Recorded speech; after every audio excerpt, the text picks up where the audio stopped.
ये संसार का मनुष्य कहीं पर भी जाकर बैठे, इसकी क्या कीमत है ये नहीं मालूम, पर जब ये शिव महापुराण के अंदर जाकर बैठ जाता है तो ये भी कीमती हो जाता है, क्योंकि महादेव का हो जाता है। इसकी भी कीमत बड़ी प्रबल हो जाती है।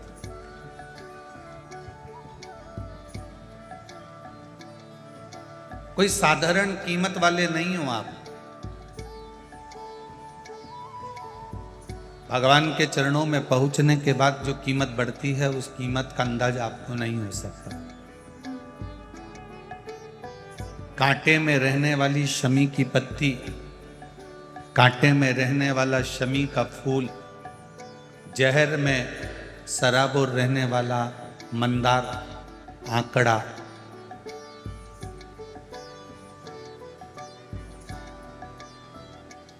जहर में परिपूर्ण होने वाला कनेर,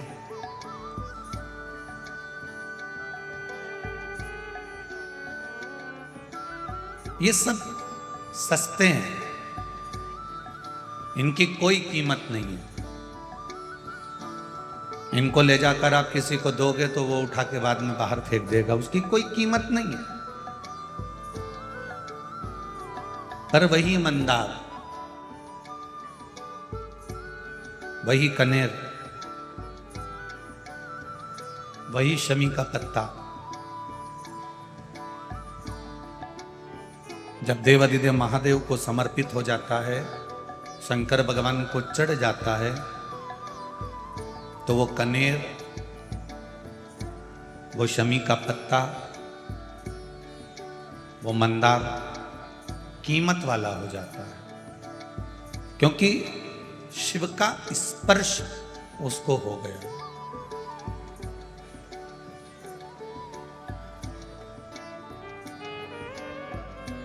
एक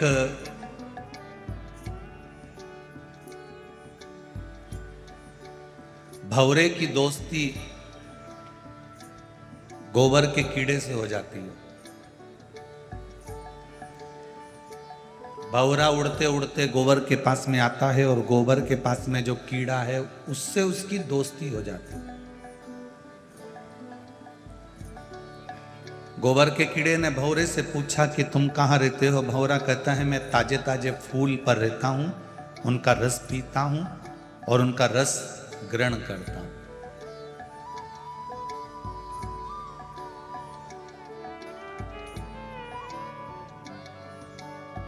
मेरा मन पड़ता है जहां उड़कर चले जाता हूं और अपनी जिंदगी मस्त जीता हूं।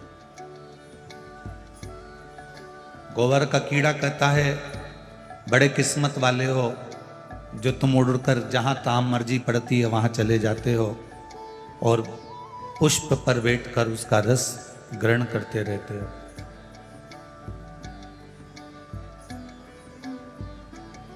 भंवरे ने कहा गोबर के कीड़े से, फिर कर दिया कुछ। भंवरे ने गोबर के कीड़े से कहा कि चलो तुम मेरे साथ, मैं भी तुमको फूलों की सैर कराकर लेकर आता हूं, सारे फूलों के पास लेकर चलता हूं, चलो। भंवरे ने गोबर के कीड़े को लिया, फूल पर ले जाकर बिठा दिया। फूल पर गोबर का कीड़ा जब बैठा तो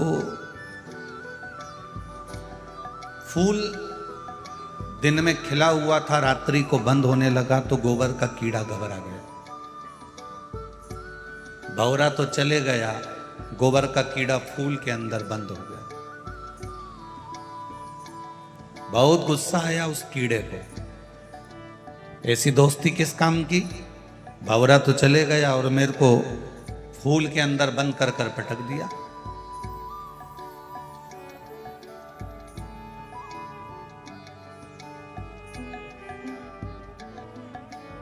सवेरे माली आया, फूल तोड़ लिया, फूल बंद था। माली को लगा कि लेकर जाऊंगा, भगवान के पास में पहुंचेगा जब तक खिल जाएगा। फूल लेकर गया, माली ने बाजार में रखा। एक पंडित जी ने भगवान को चढ़ाने के लिए वो फूल खरीद लिया। फूल पंडित जी के हाथ में पहुंचा। पंडित जी के हाथ से वो फूल भगवान के चरणों में पहुंचा। गोबर का कीड़ा उसी फूल में है, भगवान के चरणों में पहुंच गया। सवेरे फूल चढ़ा, शाम को पंडित जी ने वापिस निर्माल्य में उसको उतारा, गंगा जी में विसर्जन कर दिया। भंवरा उड़ते उड़ते गंगा जी के घाट पर आया। फूल के अंदर बैठे उस कीड़े से पूछा, कीड़े तू कैसा है? कीड़े ने कहा, भंवरे तेर से दोस्ती कर कर आज मेरी जिंदगी धन्य हो गई। गोबर का कीड़ा भगवान के चरणों से गंगा के जल तक पहुंच गए। एक गोबर का कीड़ा भगवान के चरण में गया और भगवान के चरणों से निकलकर गंगा के जल तक आ गया। अच्छी जगह पर अगर हम बैठते हैं, अच्छी जगह हम पहुंचते हैं, अच्छी संगत हमारी रहती है, अच्छे विचार हमारे रहते हैं, हम अच्छे लोगों के साथ में, अच्छे से मतलब क्या? करोड़पति के साथ। अच्छे का मतलब क्या? किसी के पास ज्यादा धन है उसके साथ। अच्छे का मतलब क्या? जिसकी प्रॉपर्टी ज्यादा है उसके साथ। अच्छे का मतलब क्या? जिसके पास गाड़ी बंगला है उसके साथ नहीं। शिव पुराण की भाषा में अच्छे का मतलब है जो सत्संग में लगा हुआ है, भजन में लगा है और आपको भी भगवान के भजन में जोड़ रहा है, वो अच्छा।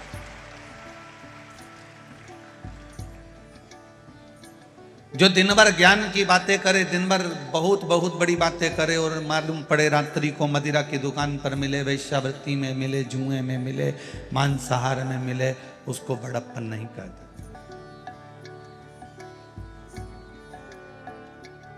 एक स्त्री का, एक नारी का बड़प्पन जो होता है वो उसके श्रृंगार से और उसके परिधान से, उसके वस्त्र से होता है।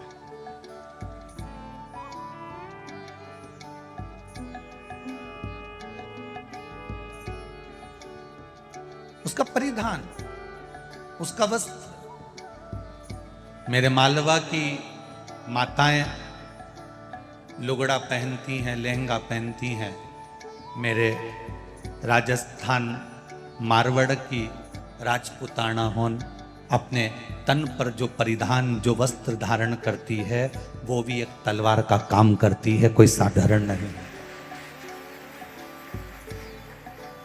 नारी के तन पर रहने वाला वस्त्र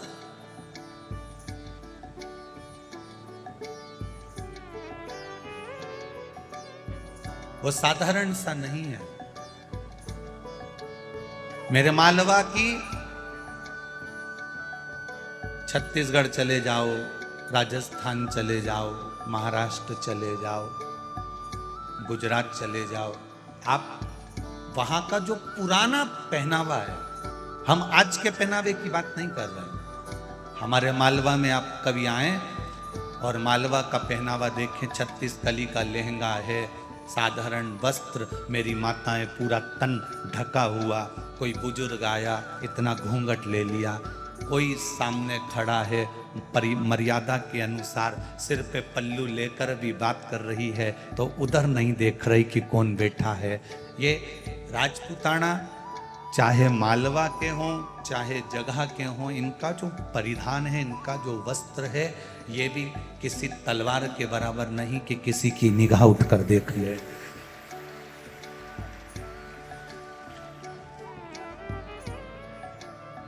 एक मर्यादा का वस्त्र।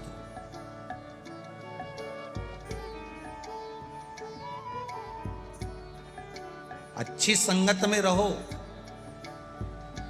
जितनी अच्छी संगत में रह सकते हो, जितने अच्छे लोगों के साथ रह सकते हो। अच्छे लोगों से मतलब धन प्रॉपर्टी या जायदाद वाले नहीं, अच्छे लोगों से मतलब है जिनके भीतर थोड़ा निर्मलता का भाव हो, जिसमें थोड़ी सहजता का भाव हो।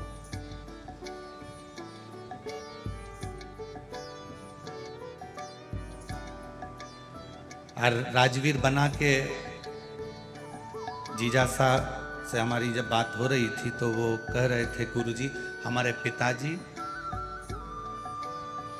शिव महापुराण के बड़े भगत हैं, तो कहाँ बैठे हैं जीजा साहब? रखड़ो। साधुवाद आपको, बहुत बहुत साधुवाद। कह रहे थे हमारे पिताजी शिव पुराण के बड़े भगत हैं गुरु जी, शंकर की कथा के बड़े रसिक हैं। अच्छे औहदे पर रहना, अच्छे पद पर रहना और उस पद पर रहने के साथ में भगवान की भक्ति में डूबे रहना, तो समझ लेना कि आपके पूर्वजों के संस्कार आपसे दूर नहीं है। आपके पूर्वजों के संस्कार आपसे दूर नहीं है। आपके संस्कार बड़े प्रबल, सहज नहीं है।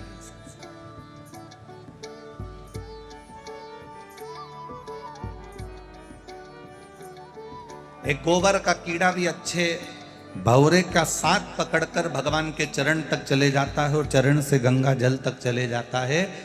तो हमारा विश्वास कहता है, अगर आप अपने अपने घर से निकलकर लाखों की संख्या में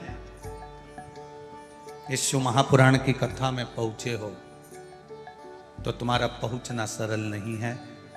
कहीं ना कहीं इस शिव महापुराण की संगत, शंकर का अनुमोदन, शिव तत्व, भगवान का भजन, कीर्तन, स्मरण आपको भी कैलाश धाम तक खींच कर ले जा सकता है। आपका विश्वास।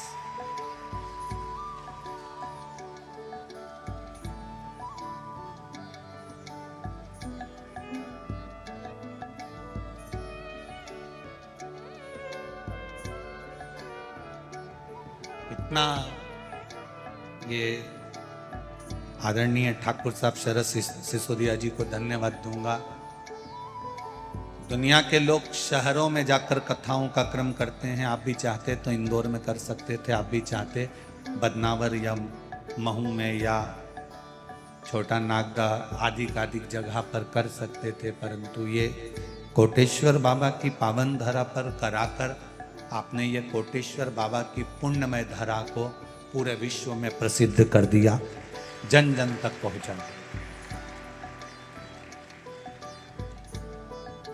इस प्राचीन मंदिर को केवल यहीं के लोग जाना करते थे, यहीं के लोग पहचाना करते थे, परंतु अब इस कोटेश्वर धाम को, जहां गंगा जी निरंतर 24 घंटे शंकर भगवान पर गिर रही है, ऐसे कोटेश्वर धाम का दर्शन संपूर्ण विश्व के लोगों को करा दिया। संपूर्ण विश्व एक सुख है और हो।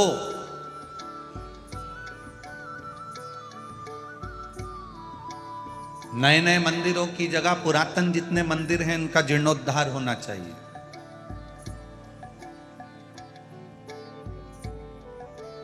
पुरातन मंदिरों की देखरेख होना चाहिए। पुरातन मंदिरों में भक्तों का जमावड़ा बढ़ना चाहिए। बड़ी प्रसन्नता का विषय है, पहले के लोग 31 मनाने के लिए, नया साल मनाने के लिए बड़े बड़ी सिटियों में जाते थे। इंदौर, उज्जैन, इंदौर, कहीं गोवा, कहीं ना जाने कहाँ कहाँ जाते थे। होटलों में जाते थे, डिस्को करते, पार्टी मनाते, मदिरा का पान करते, मांसाहार करते। पर अब पूरे भारत की रौनक देखिएगा, 31 का दिन आता है और भारत के जितने प्राचीन मंदिर हैं, चाहे ओमकारेश्वर हो, महाकालेश्वर हो, काशी हो, सीहोर का कुबेरेश्वर धाम हो, चाहे कोटेश्वर धाम हो, चाहे बैद्यनाथ धाम हो, जितने प्रसिद्ध मंदिर हैं, वृंदावन हो, गोकुल हो, अयोध्या हो, इन मंदिरों में 31 के दिन अपने आप भीड़ बढ़ जाती है। अर्थात लोग कहते हैं शिव पुराण ने दिया क्या है। हमारा विश्वास कहता है कि शिव पुराण ने सनातन धर्म को जगाया है और जगाने के साथ मंदिर तक पहुंचाने का क्रम इस शिव पुराण ने किया। आज शिव पुराण ने करा क्या? सनातन धर्म को जगाने के बाद में इस शिव महापुराण ने सनातन धर्म के एक एक बच्चे को मंदिर तक पहुंचाया। तब तो ये 450 बीघा जमीन के अंदर पार्किंग, भोजनशाला आदि का जो क्रम हो रहा है, ये कोई साधारण नहीं हो सकता।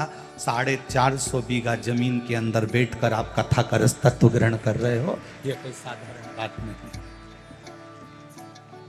क्या दिया शिव पुराण ने? सनातन धर्म को जगाया, आपके भीतर विश्वास प्रकट करा, आपके भीतर भरोसा प्रकट करा।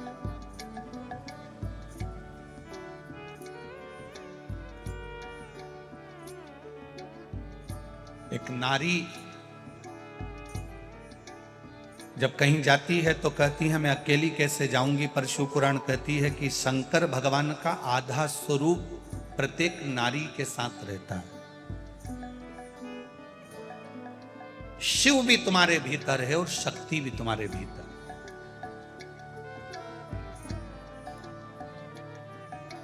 केवल एक नारी के अंदर शिव तत्व है तो एक पुरुष के अंदर भी शक्ति का तत्व, भवानी का तत्व विराजमान होता है।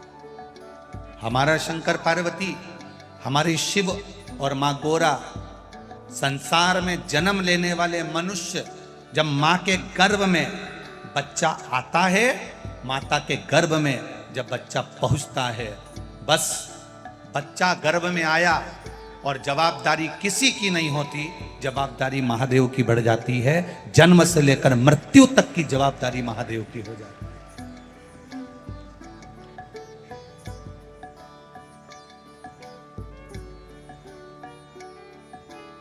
इस व्यासपीठ में देखा है कई बार, कोई बच्चा गर्भ में अटक गया, कोई बच्चा गर्भ में नाल में फंस गया, कोई बच्चा, कोई कहता है कि इसकी नाक नहीं आई, कोई कहता है कि इसका चेहरा नहीं आया, कोई कहता है इसकी धड़कन नहीं आई, कोई लिख के भेज। ये पत्र कोई साधारण है, कोई लिख कर भेजता है कुछ, कोई लिख कर पत्र देखिए।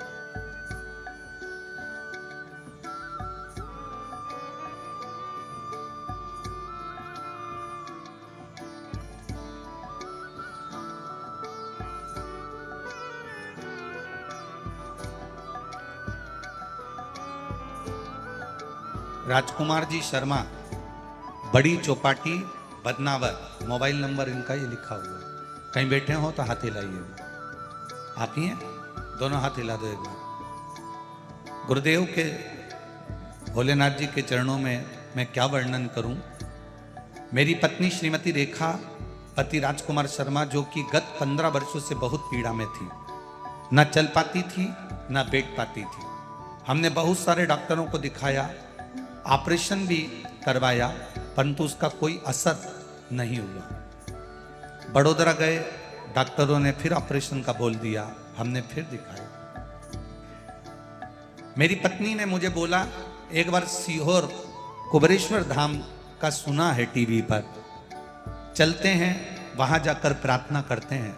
मैंने कहा ना तो तू चल सकती है, ना बैठ सकती है, ना जा सकती, ना आ सकती, 2 कदम तेरे निकलते नहीं, कैसे जाए। चलते तो हैं। गाड़ी में पटक लेकर गए, बाबा को प्रणाम करा, कंकर शंकर को पूछ कर उसी को लेकर आ गए और एक रुद्राक्ष वहां से लेकर आ गए। गुरुदेव आप कहते हो 3 महीने में बाबा पूर्ण करता है, बाबा ने 2 महीने में पूर्ण कर मेरी पत्नी को चलाने के लायक कर दिया और ठीक कर दिया। आप ही हैं? दोनों हाथ हिला दो एक बार। श्री शिवाय। अब ठीक है, पूरी तरह से चल सकती हैं, बैठ सकती हैं। हर हर बैठिए। ये उसकी कृपा के बिना नहीं हो सकता। आप करें, आपने जो भजन किया है, आपने जो स्मरण किया है, आपने जो संकीर्तन करा है और विश्वास के बल पर करा तो वो मिला, उसमें कोई त्रुटि नहीं।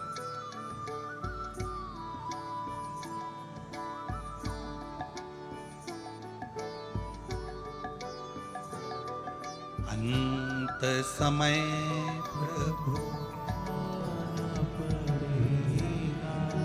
वचन दिया तो निभाना पड़ेगा, आए ना आए प्रभु कुटुंब कबीला, अंत समय प्रभु आना पड़ेगा, वचन दिया तो निभाना पड़ेगा। एक भगवान से प्रार्थना, एक भगवान से निवेदन, प्रतिदिन करो, प्रति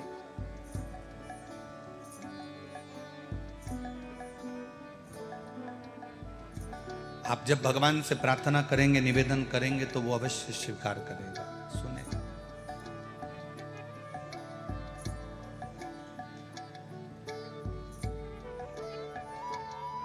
स्त्री कहती है मैं अकेली हूं, पुरुष कहता है मैं अकेला हूं। शिव महापुराण की कथा कहती है पृथ्वी पर अगर जन्म ले रहे हो तो तुम मरते समय तक भी अकेले नहीं हो, तुम्हारे साथ में देवाधिदेव महादेव विराजे। गर्भ में आए, माता के गर्भ में पहुंचे, उस दिन से महादेव तुम्हारे साथ में हो गए।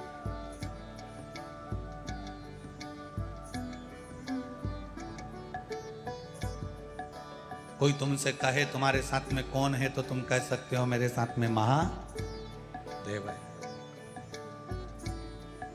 तुम्हारे साथ कौन है? बोलो जम के बोलो, महादेव। बोल बम का नारा है, उसके सहारे जी रही हूं मैं, उसके सहारे रह रहा हूं, कोई दूसरा नहीं। और किसी की सामर्थ्यता भी नहीं है कि कोई तुम्हारा साथ दे दे। कितने भी करोड़पति तुम्हारे रिश्तेदार होंगे, तुम्हारे दुख की घड़ी में अगर 5 लाख रुपए दे दे तो गारंटी है, तुम्हारे दुख की घड़ी में दे दे तो गारंटी। करोड़पति रिश्तेदार हैं, लखपति हैं, ढेरों संपदा है उनके पास, और कभी रोते रोते चले जाना और कह देना मुझको 5 लाख रुपए की, 10 लाख रुपए की जरूरत है। अरे 10-5 लाख तो जाने दो, 50,000 भी अगर दे देना तो बहुत बड़ी बात है भाई। कर्जा हो जाता है, माथे पर कर्जा चढ़ जाता है। रिश्तेदार ऐसा नहीं, भगवान सबको परखने का मौका देता है। आपके रिश्तेदारों में एक रिश्तेदार भगवान ऐसा बनाता है जिसके पास में बहुत पैसा होता है। भगवान सबको परखने का मौका देता है। उसके पास भी जाकर कहना साहब कर्जा हो गया है, मैं तुम्हें बाद में दे दूंगा, तुम मुझे 5 लाख रुपए दे दो, 2 लाख दे दो, 50,000 दे दो, मुझे इतना दे दो, मेरा ये काम कर दो। कोई भी कितना भी करोड़पति होगा, मुश्किल। अब तुमने उससे जाकर कहा, तुमने दूसरे से जाकर निवेदन करा, फिर तुमने तीसरे से जाकर निवेदन करा, फिर तुमने चौथे से जाकर निवेदन करा। इतने लोगों के पास जा जाकर समय बर्बाद करा। एक बार जिसने चोर को कुबेर बनाया था उस महादेव के पास जाकर बैठ जाती तो तुझे हाथ जोड़ने की कहीं जरूरत ही नहीं पड़ती, तुझे किसी को कहने की जरूरत ही नहीं पड़ती। तू एक बार उसके सम्मुख में पहुंचती तो तू एक बार उसके सामने पहुंच, तो आपको जरूरत नहीं पड़ती।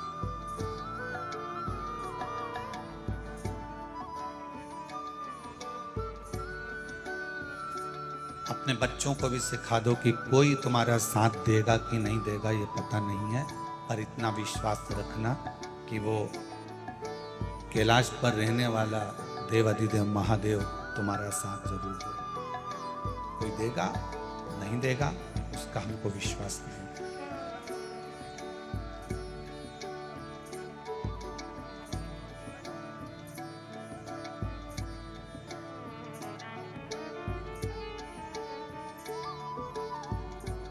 तूफान आता है, बड़ी बड़ी कश्तियों को डुबो देता है। तूफान आता है, बड़ी बड़ी कश्तियों को डुबो देता है, और जब व्यक्ति के भीतर अहंकार आता है तो बड़ी बड़ी हस्तियों को डुबो देता है। अहंकार यदि थोड़ा सा भी आ गया, अभिमान अगर थोड़ा सा भी आ गया, आपकी समर्पण की भावना अगर समाप्त हो गई, आप किसी के प्रति समर्पित भाव से मिल भी नहीं पा रहे हो, तो फिर ये जीवन आपका बेकार।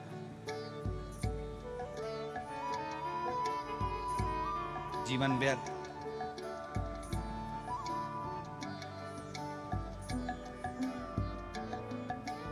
जाओ उसके द्वार तक, उसके दरवाजे तक, और अपने हृदय की बात, अपने दिल की बात, अपने चित्त की बात उससे कहने का प्रयास करिए। जब हम उससे अपने दिल की बात कहेंगे तो वो सुनेगा। अब कई लोग कहते हैं क्या भगवान सुनता है? ये शिवलिंग तो पाषाण का है, ये शिवलिंग तो पत्थर का है, ये शिवलिंग तो पीतल का है, ये शिवलिंग तो पारे का है, ये शिवलिंग तो मट्टी का है, पार्थिव है। क्या परमात्मा सुनता है?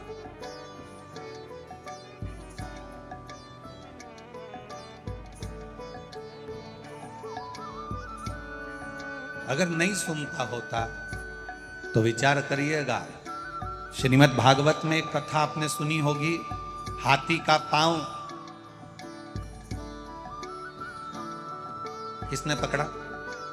बोलो बोलो जम के। मगर ने पकड़ा। और हाथी ने किसको बुलाया? भगवान को। अब भगवान आए,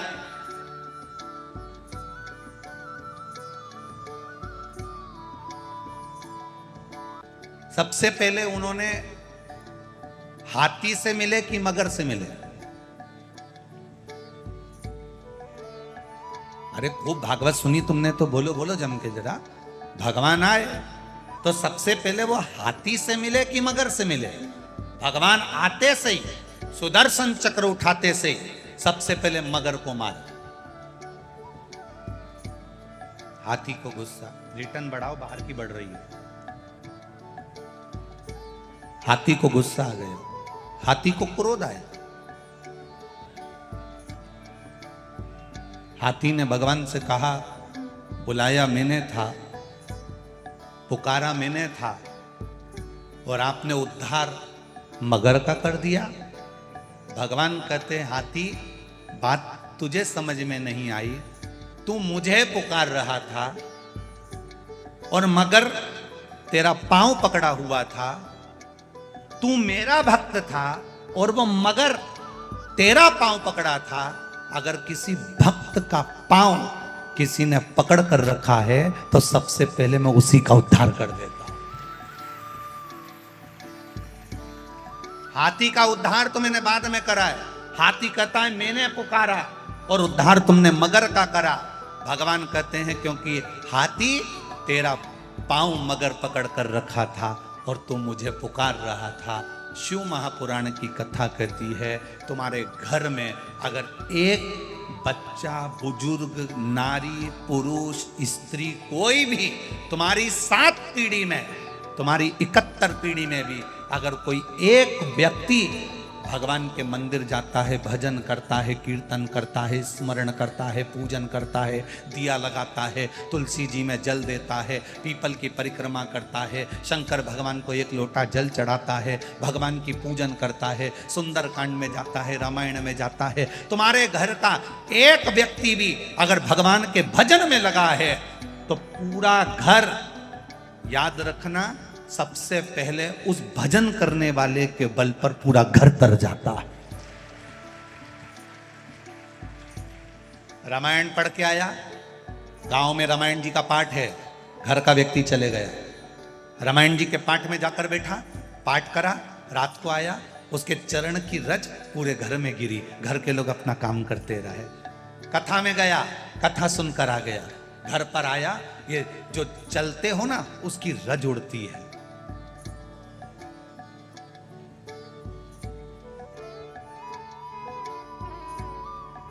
हाथी का पांव मगर ने पकड़ा तो सबसे पहले मगर का उद्धार करा।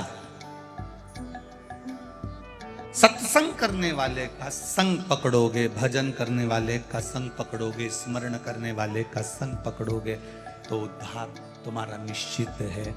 शिव पुराण 7 पीढ़ी को तारने तक का वचन नहीं देती, शिव पुराण 71 पीढ़ी को तारने तक का वचन दे देती। 1 पीढ़ी 2 पीढ़ी नहीं, 7 पीढ़ी नहीं, शिव महापुराण 71 पीढ़ी को तारने का वचन देती है।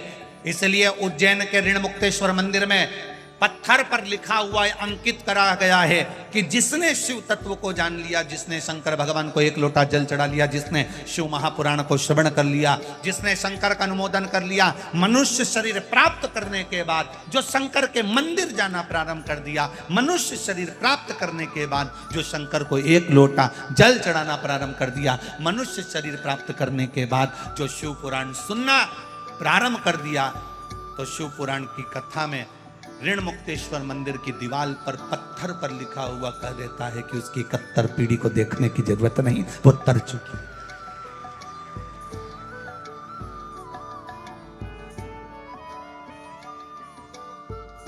क्यों जाते हैं हम उज्जैन?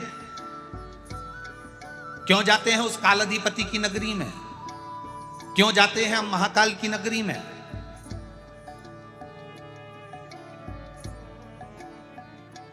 क्यों जाते हैं? काशी किस लिए जाते हैं? अभिमुक्त नगरी है काशी। माता पार्वती जी ने शंकर जी से 2 वर मांगे थे।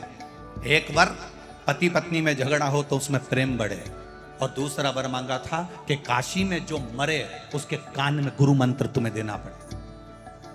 शंकर भगवान कहने लगे ऐसा नहीं हो सकता कि मरने वाले को गुरु मंत्र में दूं। ऐसा नहीं हो सकता कि साधारण से मनुष्य को, साधारण से व्यक्ति को, मरने वाले को गुरु मंत्र में दूंगा। पार्वती जी ने भोजन करना बंद कर दिया। पार्वती जी ने भोजन को त्याग दिया, जल पीना बंद कर दिया, पत्ते खाना बंद कर दिए, केवल नासिका की एक श्वास लेती है वो भी छोड़ दी। पूरा ब्रह्मांड हिलने लगा। तब देवाधिदेव महादेव ने कहा पार्वती मांग तुझे क्या चाहिए? काशी में जो मरेगा उसको गुरु मंत्र तुम्हें देना पड़ेगा। शंकर भगवान ने वचन दे दिया कि काशी में जो मरेगा उसको गुरु मंत्र में दूंगा, मैं वचन देता हूं तेरे। दुनिया के लोग मरने के लिए काशी जाते हैं, मृत्यु के लिए काशी को पाना चाहते हैं कि काशी में अभिमुक्त नगरी है, काशी मोक्ष हो जाता है, फिर जन्म नहीं लेता। काशी में मरने वाले, पार्वती जी ने कहा काशी में मरने वाले को आप गुरु मंत्र दोगे, मुझे कैसे मालूम पड़ेगा कि आपने गुरु मंत्र दिया? शंकर भगवान के मन में आया कितनी चतुर है ये, मुझे कैसे मालूम पड़ेगा कि आपने गुरु मंत्र दिया? तो मांग पार्वती क्या चाहती है? पार्वती जी कहती है काशी में मरने वाले के सीधे कान में आप गुरु मंत्र देना और सीधे कान को थोड़ा सा मोड़ देना, तो मैं समझ जाऊंगी कि आपने गुरु मंत्र दे दिया। आज भी काशी में मरने वाले का सीधा कान अपने आप थोड़ा सा टेढ़ा हो जाता है, क्योंकि मेरा बाबा उसको गुरु मंत्र देकर भेज देता है। आज भी काशी का नियम है, अभिमुक्त नगरी है काशी। इसलिए भारत की भूमि के सबसे ज्यादा मुर्दे, भारत की भूमि के सबसे ज्यादा मुर्दे अगर जलते हैं तो काशी में जलते हैं। हमारे यहाँ गाड़ी ओवरटेक करती है, काशी में मुर्दे ओवरटेक करते हैं। हमारे यहाँ का मुर्दा पहले जल जाए। दुनिया के लोग मुर्दे को देखकर रोते हैं, दुनिया के लोग मुर्दे को देखकर रोते हैं, शव को देखकर रोते हैं। और काशी में अगर कोई मरता है तो रोते नहीं, प्रसन्न होते हैं कि महादेव की नगरी में चला गया। 2 नगरी है, एक काशी अभिमुक्त नगरी है और दूसरी उज्जैनी महाकाल की नगरी, जहां दुनिया के लोगों का समय अच्छा ना चले, दुनिया के लोगों को लगे कि बड़ी दुख की घड़ी चल रही है, बड़ी परेशानी चल रही है, बड़ा कष्ट चल रहा है, बड़ी बीमारी चल रही है, बड़ा रोग चल रहा है, बड़ी तकलीफ चल रही है, उसको कहां ना जाना। एक बार जिसने घड़ी बनाई, जिसने समय बनाया, जिसने पल बनाया, जिसने काल बनाया, उस महाकाल के चरणों में बैठकर एक बार शिव पुराण पूरी सुन लेना, मिल गया। क्यों जाते हैं उज्जैन? अपने समय को सुधारने के लिए। तूने महाकाल काल बनाया, घड़ी बनाई, पल बनाया, मेरा समय अच्छा नहीं चल रहा, मेरा समय अच्छा नहीं चल रहा। जब घड़ी अच्छी नहीं चलती तो इसको कपड़े की दुकान पर या किराने की दुकान पर नहीं ले जाते, इस घड़ी को हम घड़ी वाले की दुकान पर ले जाते हैं। एक बार वर्ष में नियम बना लो कि मुझे कालाधिपति के उस चरणों में पहुंचना। देखो ये तो किस्मत की बात है, 4 अप्रैल से 10 अप्रैल तक उस कालाधिपति के चरणों में शिव महापुराण की कथा बड़नगर रोड पर सुनने को मिल रही है। ये कृपा उस और बार बार इतनी विशाल कथा बार बार सुनने को, कोई उज्जैन वालों से भी निवेदन करूंगा कि ये बार बार नहीं मिलने वाली। और जितने मेरे महाकाल बाबा के जितने, क्योंकि महाकाल बाबा तो दादा है, पिता है, और उसकी जितनी औलादें हैं, संतान है, जिसको मेरे महाकाल ने, मेरे कालाधिपति ने दिया है, उनसे एक ही बात कहूँगा कि इतने शिव भक्त आपकी उज्जैनी में आ रहे हैं, और उज्जैन के निवासियों से भी कहूँगा खाली मत जाना, अपना दरवाजा छोड़कर पंडाल में बैठकर शिव महापुराण की कथा का रस तत्व ग्रहण कर। दुनिया के लोग कहेंगे भीड़ बहुत है, भीड़ बहुत है। संसार में कहां भीड़ नहीं है, पर उसके चरणों में बैठकर कथा का रस तत्व ग्रहण करना है। और उज्जैन के आसपास के जैसे यहाँ पर लोगों ने, कोई ने फ्री में चाय की व्यवस्था करी, कोई ने जल की व्यवस्था करी, कोई ने कुछ व्यवस्था करी, कोई ने कुछ व्यवस्था करी। ऐसे उज्जैन नगर के सभी, इंदौर होए, देवास होए, आगरमालवा होए, बरनागर हो, नागदा हो, आसपास के सारे क्षेत्रवासियों से कहूँगा, दिल से बाबा के आने वाले भक्तों की दिल से सेवा करो। जो बन सके प्रेम से, आनंद से, भाव से भजन करो। और जितनी उज्जैन की शंकर मंदिर हैं और उनकी जो महिला मंडल हैं शंकर मंदिरों की, उनसे भी निवेदन है, रोज शाम हो शिव भक्तों के साथ बैठकर 15 मिनट शंकर जी के नाम का भजन करो। ढोलक और मंजीरे के साथ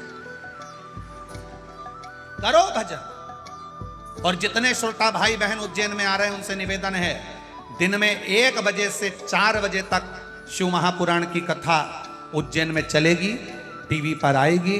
और उज्जैन में बड़नागर रोड पर भी 1 बजे से 4 बजे तक चलेगी। वो 2 से 5 नहीं, 1 से 4, 1 से 4 बजे तक चलेगी।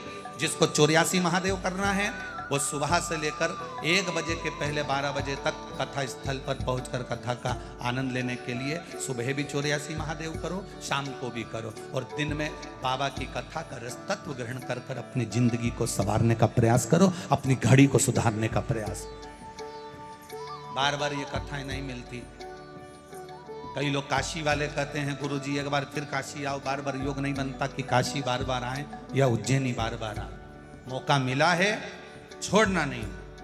छिपरा जी का स्नान करो, महार सिद्धि का दर्शन करो, काल भैरव का दर्शन करो, 84 महादेव करो, चिंतामन गणेश का आनंद लो और दोपहर में 1 बजे बैठकर कथा का रस तत्व ग्रहण करो। खूब खूब भक्त लोग वहां पर पानी के प्याऊ लगा रहे हैं, कोई पोहा बंटवा रहा है, कोई हलवा बंटवा रहा है।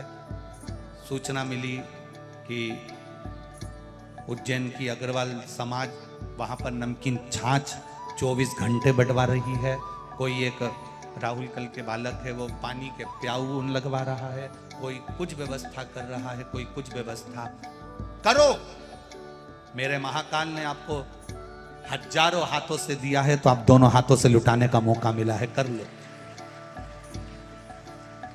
शिव भक्त आज शरद जी सिसोदिया जी ने इतना बड़ा आयोजन किया, रोज प्रतिदिन इतने लोगों का भोजन भंडारा प्रसादी सारी व्यवस्थाओं को अनुकूल किया। ये शिव की भक्ति बिना नहीं मिल सकती, शिव तत्व के बिना नहीं मिल सकती। करो।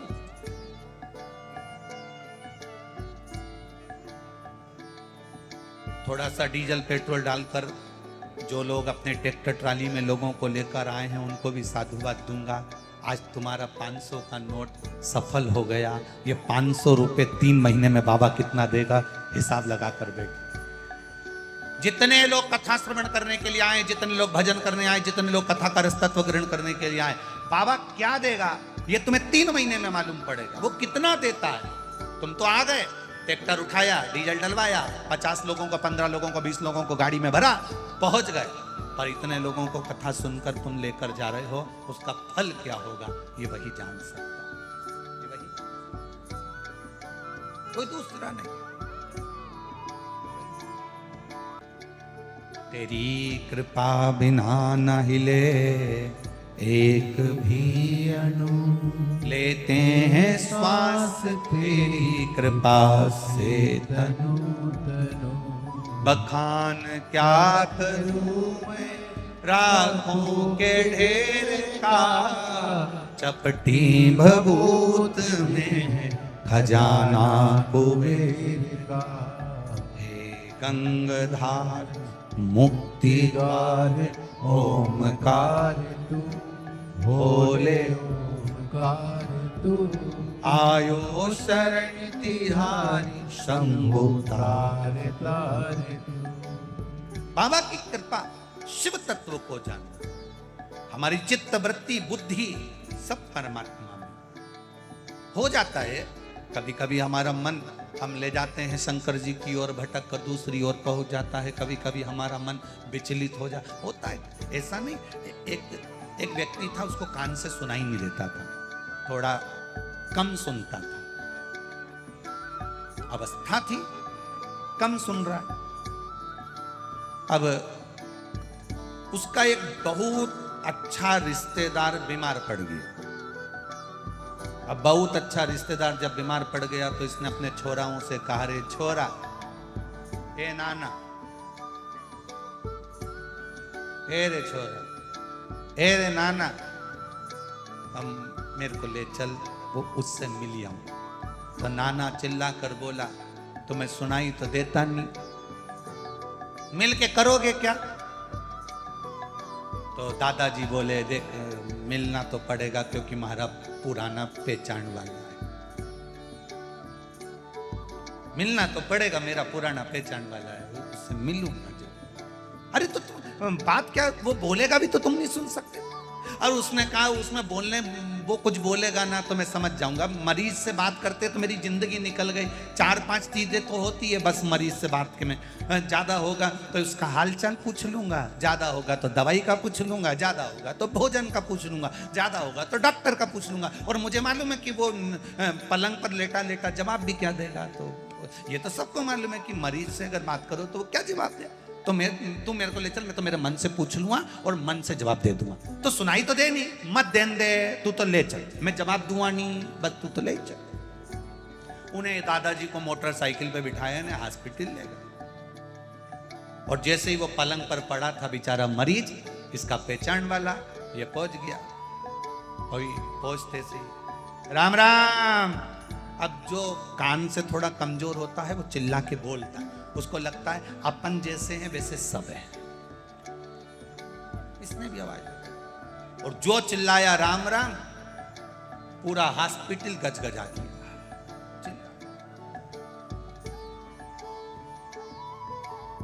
अब इसने पूछ लिया, आप तबीयत कैसी है? तो जो पलंग पर पड़ा था उसको गुस्सा आ गई थी, ते चिल्ला के बोल रही है, शर्म नाम की चीज नहीं है, मर रहे हैं।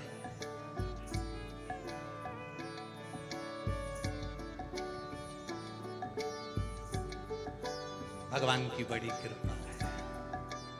अब वो बोल रहा है मर रहा है, और ये बोल रहा है भगवान की बड़ी कृपा, ऐसे ही रहो।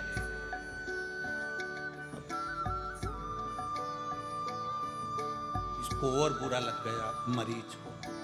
अब इसने दूसरा प्रश्न पूछा, कौन से डॉक्टर का इलाज चल रहा है? अब इसको आ गई गुस्सा, यमराज का चल रहा है। इसने भी कह दिया, बहुत अच्छा डॉक्टर है, तुरंत इलाज करता, चिंता मत करो, उसी को दिखाते रहो।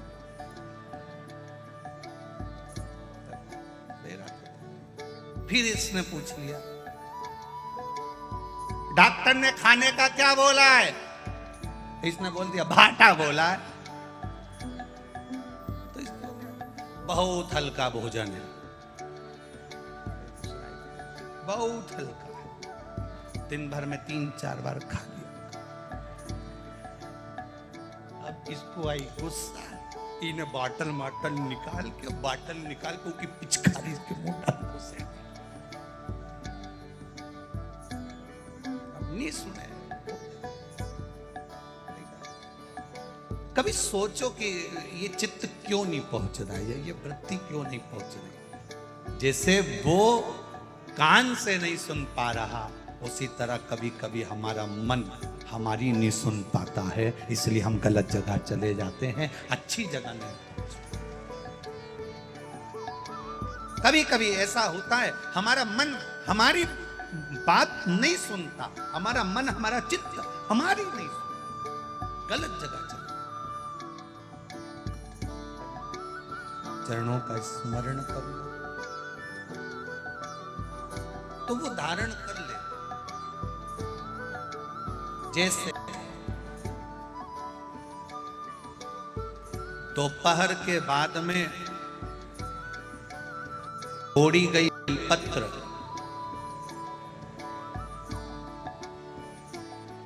दोपहर के बाद अगर हम बेलपत्र को तोड़कर शंकर भगवान को समर्पित करते हैं तो शिव उसे स्वीकार नहीं करते। फूल सूर्य की किरण निकलती है, प्रकाश थोड़ा सा हो जाता है, थोड़ा सा उजाला हो जाए और रात्रि सूर्य अस्त के पहले पुष्प को हम तोड़ सकते हैं, फूल हम तोड़ सकते हैं। बेलपत्र सुबह से लेकर दोपहर तक हम तोड़ सकते हैं, पर दोपहर के बाद में बेलपत्र को नहीं तोड़ा जाता।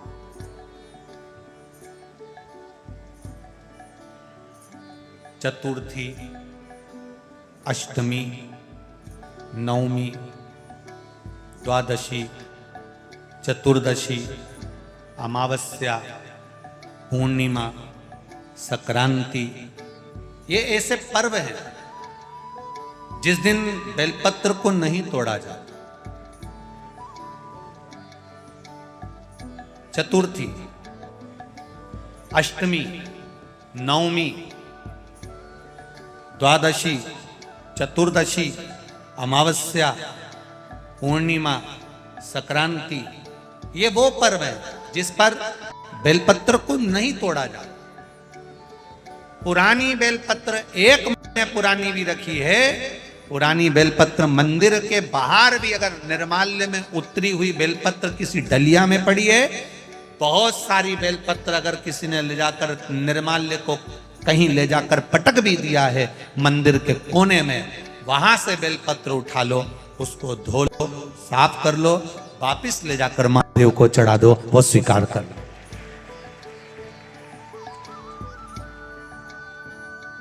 पशुपति व्रत कर रहे हो, चतुर्थी पड़ गई, अष्टमी पड़ गई, द्वादशी पड़ गई, बच्चों से मत कहो कि बेलपत्र तोड़ कर लाओ। बच्चों से कहो जाओ शंकर जी के मंदिर में, कहीं डलिया में कहीं 1-2 बेलपत्र भी, 1 बेलपत्र भी अगर कहीं साइड में पड़ी हो, उसको उठा लाओ, धो, बाबा के थाली में रख लो और पशुपति व्रत पर भी चढ़ो। दोपहर के बाद में पूजन करने जा रहे हो, बेलपत्र दोपहर के बाद ना तोड़वाई। फूल सुबह प्रकाश होने से लेकर रात्रि को, शाम को जब सूर्य अस्त हो उसके पहले फूल आप तोड़ लो, मना नहीं है, दिन भर का समय आपके पास है, पर रात्रि में फूल नहीं तोड़ा जाता। शंकर भगवान पर समर्पित कोई प्रसाद शिव जी को चढ़ाया गया, कोई प्रसाद रात भर नहीं रखना चाहिए। आप लोग तो संकट सोमवार अगर किसी ने करे हों, किसी ने करे संकट सोमवार या 16 सोमवार, हाथ उठाओ, किस किस ने करे हैं, पहले करें आप लोगों ने, रखो। जो लोग 16 सोमवार करे हुए होते हैं, संकट सोमवार करे हुए होते हैं, उनको मालूम होता है, उनके स्मरण में रहता है कि संकट सोमवार का जो प्रसाद होता है उसको रात भर नहीं रखते। उसका कारण स्कंद पुराण में भी कहा गया, उसका कारण शिव महापुराण में भी वर्णन किया गया। शंकर भगवान का प्रसाद,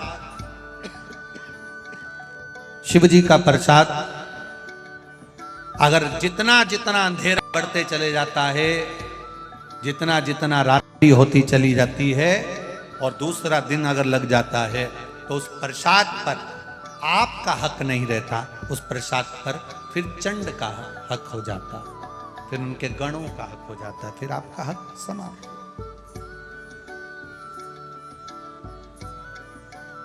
तीसरी बात का स्मरण करिएगा, एक तो बेलपत्र दोपहर के बाद न तोड़िए, दूसरा पुष्प रात में न तोड़िए, तीसरा चतुर्थी, अष्टमी, नवमी, द्वादशी, अमावस्या, पूर्णिमा, चतुर्दशी, संक्रांति, इस पर बेलपत्र ना तोड़िए। मंदिर की चढ़ी हुई, कहीं रखी हुई, कहीं अगर निर्माल्य में भी कहीं ले जाकर पड़ी है, वो भी समर्पित कर सकते हो। बेलपत्र तो यहाँ तक वर्णन करती है कि अष्टमी नवमी दोनों पड़ रही है और आपको बेलपत्र की पड़ रही तो एक बेलपत्र को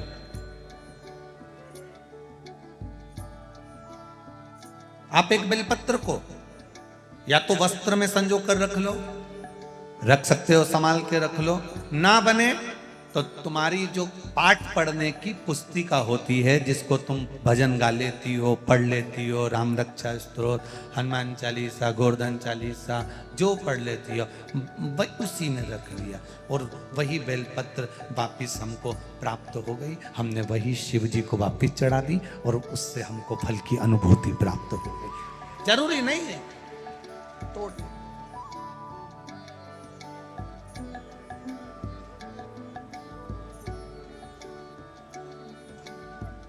पंच पुष्प में 5वें नंबर का पुष्प आता है। भगवान शंकर आनंद के साथ में विराजमान थे और देवताओं ने जब मंथन किया, उस मंथन में जो विष निकला वो विष देवाधिदेव महादेव को दिया गया।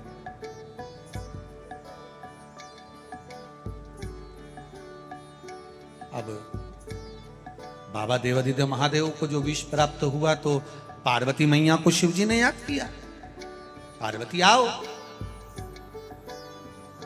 ये एक चतुर पति की विद्वत्ता।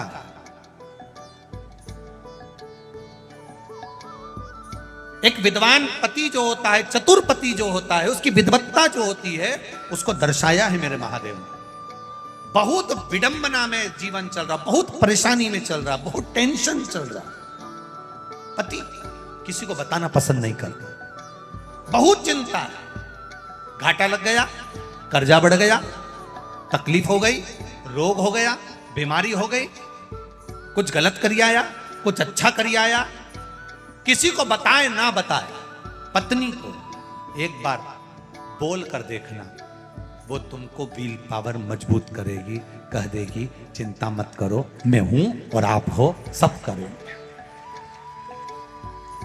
पर पति पत्नी को ऐसा धुतकार, तू चुप रहे, तेरे में अक्ल नहीं है, तू तो पगली है। अरे भाई, इसने तेरे से कहा था कि तू कर्जा करके आ। इतनी माताएं बैठी है, इतनी और इतनी टीवी पर कथा सुन रही हैं, एक माता ने कभी अपने पति से कहा हो कि तुम कर्जा करो, चोरी करो, डाका डाल के लाओ? कोई नारी अपने पति को चोरी करता नहीं देखना चाहती, कोई पत्नी अपने पति को डाका डालते नहीं देखना चाहती, कोई पत्नी अपने पति को कर्जे में डूबते हुए नहीं देखना चाहती। पत्नी हमेशा पति को चंद्रमा की रोशनी की तरह बढ़ती हुई देखना चाहती, सूरज की रोशनी की तरह बढ़ते हुए। अब कर्जा हो गया, तकलीफ आ गई, बुरा करिया है, बेकार काम करिया है, तो घबराना नहीं। अपनी धर्म पत्नी को एक बार आद्य शक्ति समझकर, पार्वती समझकर, शिव की शक्ति समझकर उसको भी अपनी बात कहो, दिल से कहो, जो सच है उसको कहो। वो आद्य शक्ति के रूप में तुम्हारे साथ में बैठी है, तुमको खड्डे में नहीं पटकेगी, थोड़ा ना थोड़ा उसकी विवेक से, उसकी बुद्धि से समझाने का प्रयास करेगी और तुमसे इतना जरूर कह देगी, अब जो हो गया हो जान दो, चिंता मत करो, होगा, देखेंगे, आप और हम है ना, टेंशन लेने की जरूरत नहीं है, सब आगे बढ़ेंगे, फिर करेंगे। ये नारी का बल है, ये नारी की बलता है, ये उसका धैर्य है।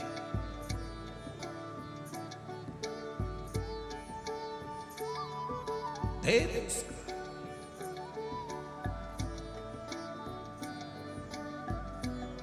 पत्नी मर गई,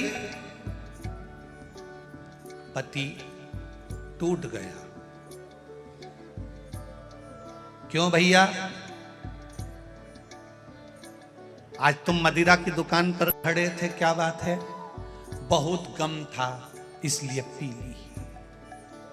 अच्छा, पत्नी का पति किसी का मर जाता है, कोरोना में चले गया, इसको गम नहीं था, ये नहीं गई। तुम्हें गम था, कर्जे में लदालुम हो गए, गम हो गया, किसी ने कुछ कह दिया, गम हो गया, झगड़ा हो गया, गम हो गया, और तुम मदिरा की दुकान पर चले गए। नारी की जिंदगी में कितना गम है। ताने सुन रही है, आप शब्द कह रहे हैं, लोग ताने दे रहे हैं, आड़ा टेढ़ा कर रहे हैं, कहीं कुछ हो रहा है, कहीं कुछ हो रहा है, रोती है तो भी रसोई घर में रोटी बनाकर अपने बच्चों का पेट भरती है। वो नारी कोई सहारा नहीं। गम तुमको है, गम इसको नहीं।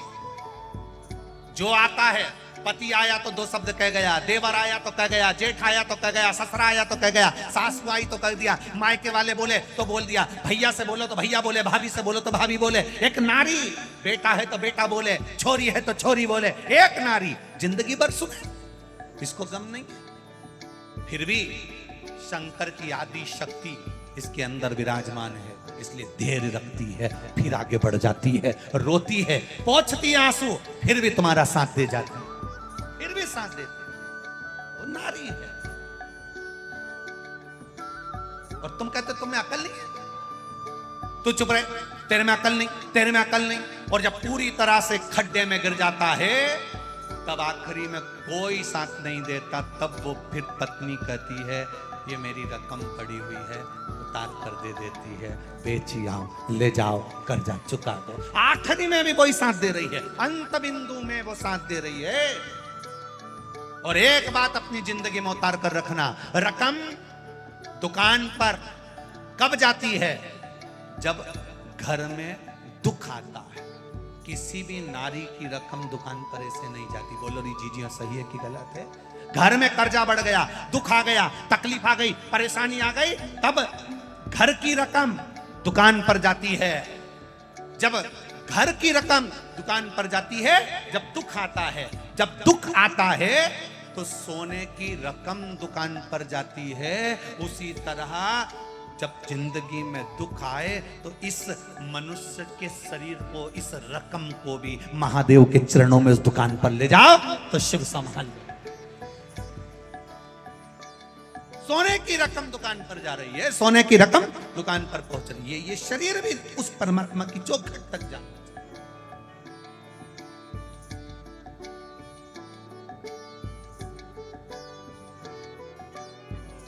हम उसके पति कहता है पत्नी से, तुझ में विवेकता नहीं, तुझ में बुद्धिता नहीं, तुझ में तू नहीं जानती। अरे तकलीफ आई है, एक बार बैठकर उससे भी कहो जो तुम्हारी अर्धांगिनी है। और अर्धांगिनी से भी निवेदन है, अपने मन में कुछ ना रखते हुए, अगर कुछ बात कहना है तो अपने पति से कहो, किसी से मत कहना। दुकान पर 50 नौकर काम करते हो, फिर भी फोन लगाकर नौकर से मत कहना कि तुम मेरे को ये सामान ला कर दो। अगर कहना तो अपने पति से कहना। क्यों? अगर एक आध बार तुमने नौकर से कहा सामान ला कर दो, नौकर 3-4 बार सामान ला कर देगा, तो हो सकता है लोगों की दृष्टि गलत हो जाए। अपने पति से कहना मुझे ये सामान ला कर दो, वो लाए तो ठीक, ना लाए तो ठीक, पर नौकर से भी मत कहना कि मुझे सामान ला। अपनी चित्त वृत्ति से।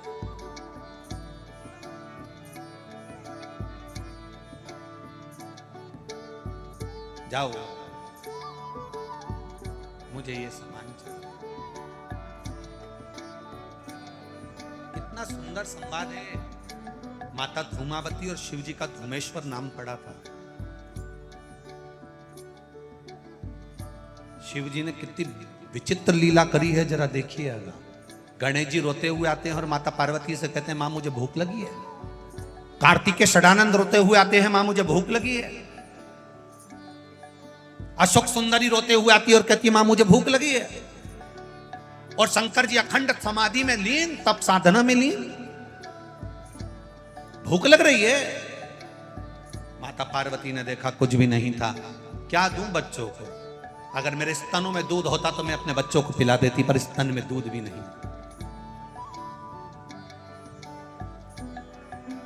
क्या दूं?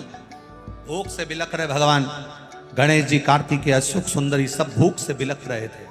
पार्वती जी शिव जी के पास जाकर एक लोटा जल चढ़ाकर बोली, बाबा उठिए, तुम्हारे बच्चे भूखे हैं, तुम्हारे बच्चे भूखे हैं, उठिए। शिव जी नहीं उठे। गणेश जी माँ का पांव पकड़कर बोले, माँ बहुत भूख लग रही है। षडानंद कार्तिकेय बोले, माँ बहुत भूख लग रही है। अशोक सुंदरी कह रही है मुझे भूख लग रही है। भोजन नहीं था। माँ फिर शिव जी को जगाई, भोलेनाथ नहीं जागे। मेरे स्तनों में दूध नहीं तो अपने बच्चों को पिला देती। अब वो स्तन में दूध लाने के लिए माँ ने क्या लीला रच दी, क्रोध में आ गई पार्वती।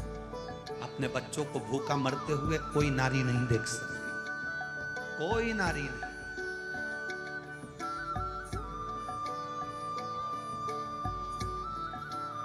कौन नारी देखेगा?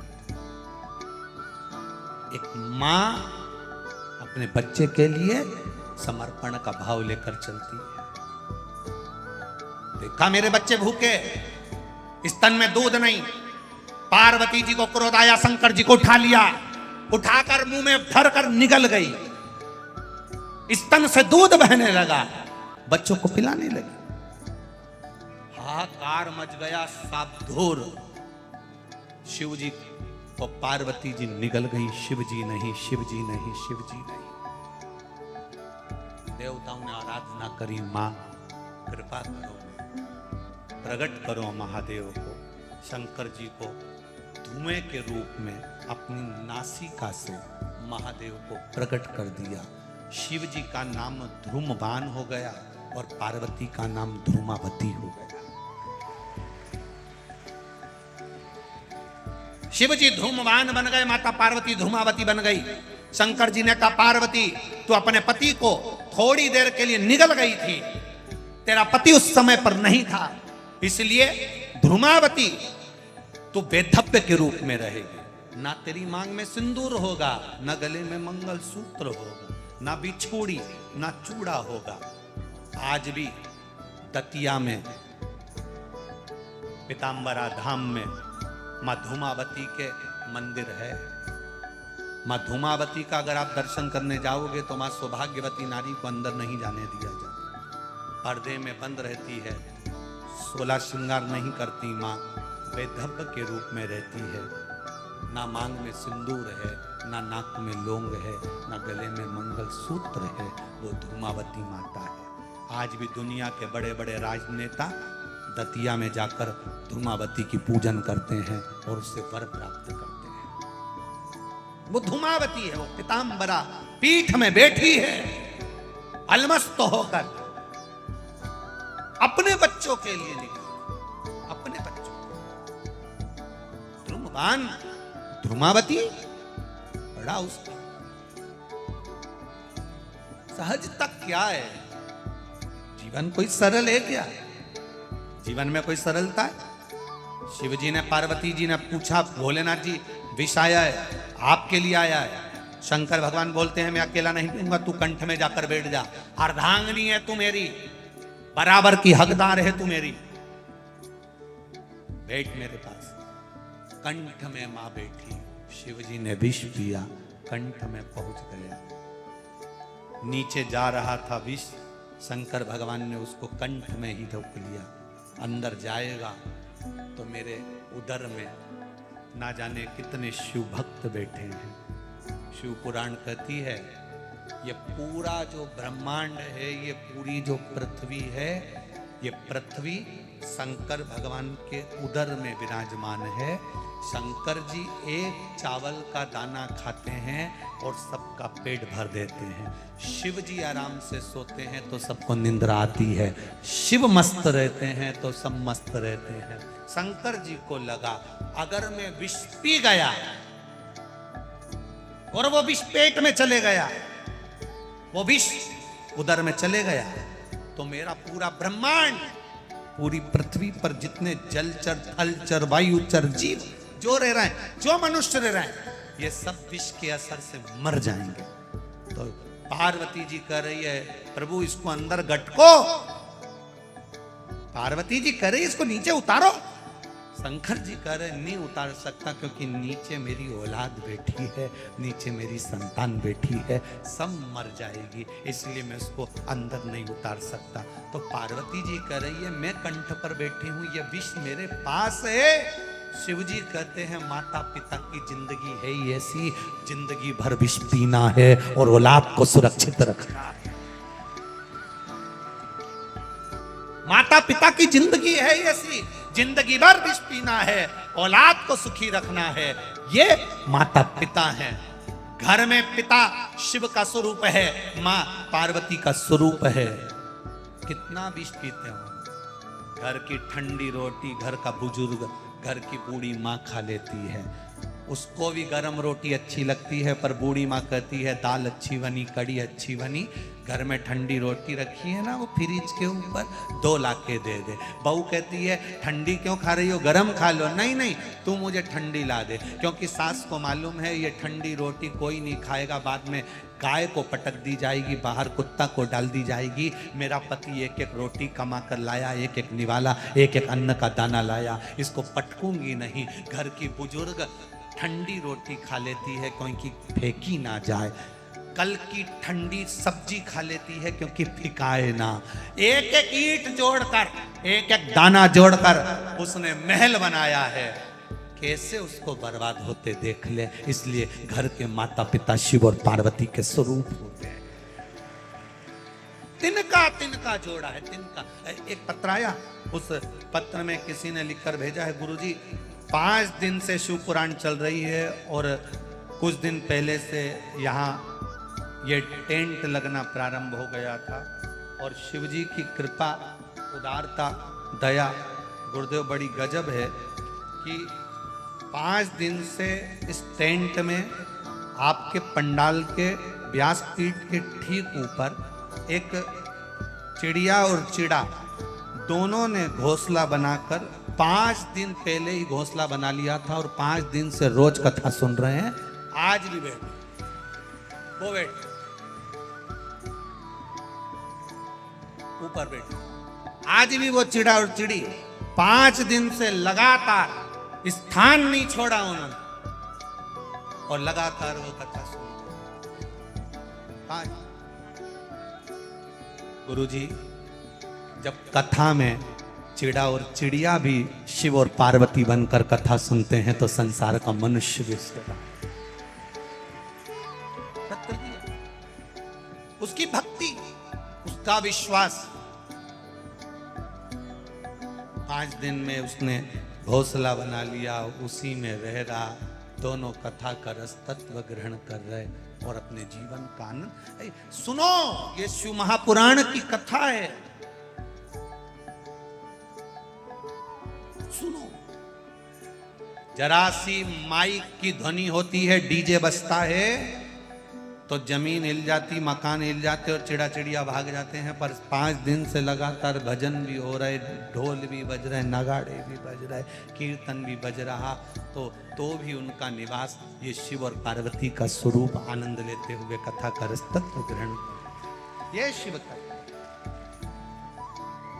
शंभु शरणे मांगू घड़ी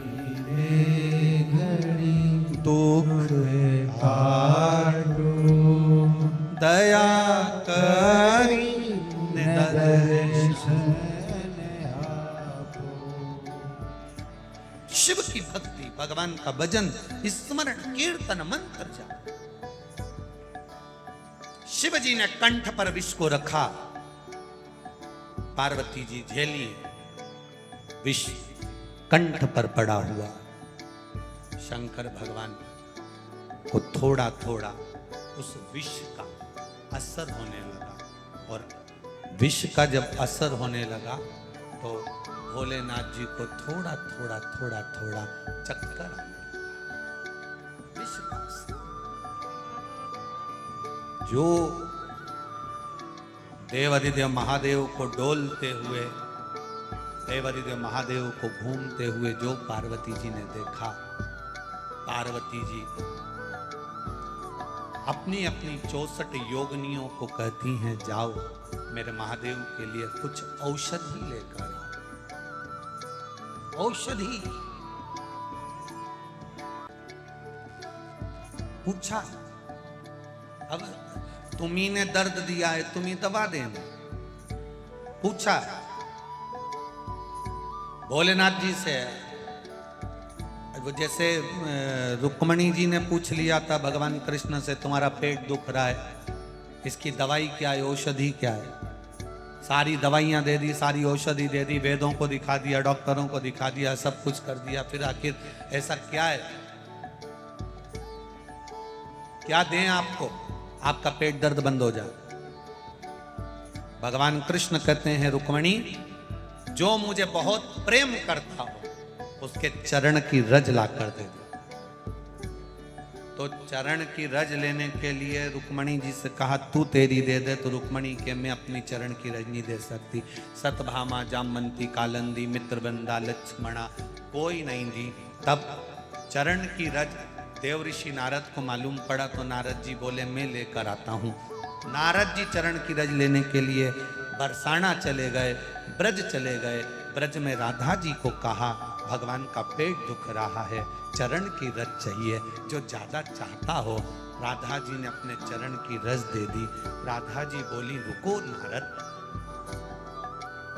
मेरे अकेले के चरण की रज लेकर जा रहे हो सकता है मुझसे ज्यादा चाहने वाला और भी ब्रजमंडल में रहता, सबके चरण की रज ले जाओ। नारद जी ने इतनी बड़ी पोटली बांध ली, सिर पे धर के लेके चल दिए। नारद जी यूं डोले, यूं डोले, चरण रज लेकर जैसे ही द्वारका में पहुंचे, रुक्मणी जी ने पूछ लिया नारद क्या लिया है? कि चरण की रज। तो इतनी सारी क्यों लिया है? नारद जी बोले पूरी की पूरी दवाई का पत्ता लाके रख दिया है, जब जब सिर दुखे तो खाते रहेंगे।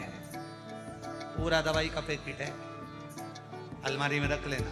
भगवान के चरण की रज है, जब मिले तब पाओ, जब पेट दुखे तब पाओ। भगवान ने पूछा किसके चरण की है? प्रभु तुम खा के देख लो, असर हो जाएगी। अब ये मत पूछो कौन सी टेबलेट है, कौन सी दवाई, तुम तो खा।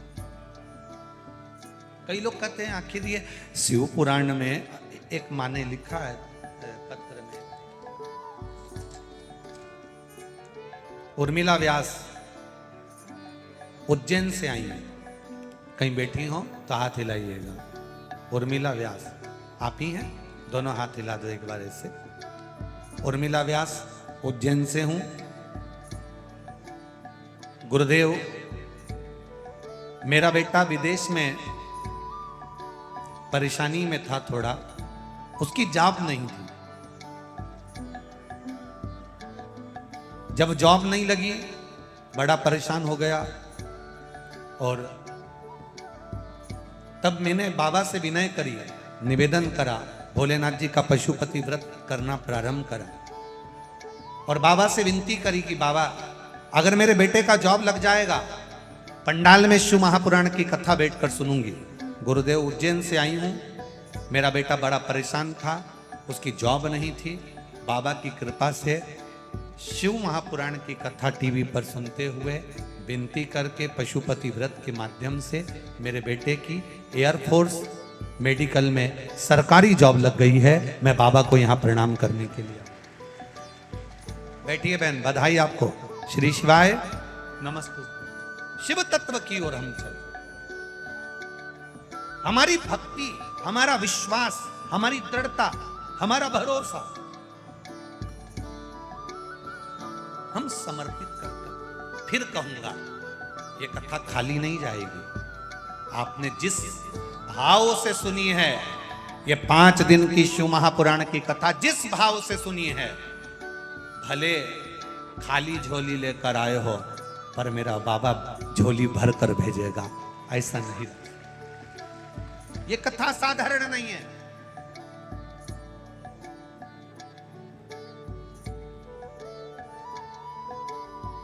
पंडाल में बैठकर, कंकर शंकर की धरा पर बैठकर शिव तत्व को जानने का जो मौका मिलता है, भगवान शिव की कथा को श्रवण करने का जो मौका मिलता है, वो साधारण नहीं है।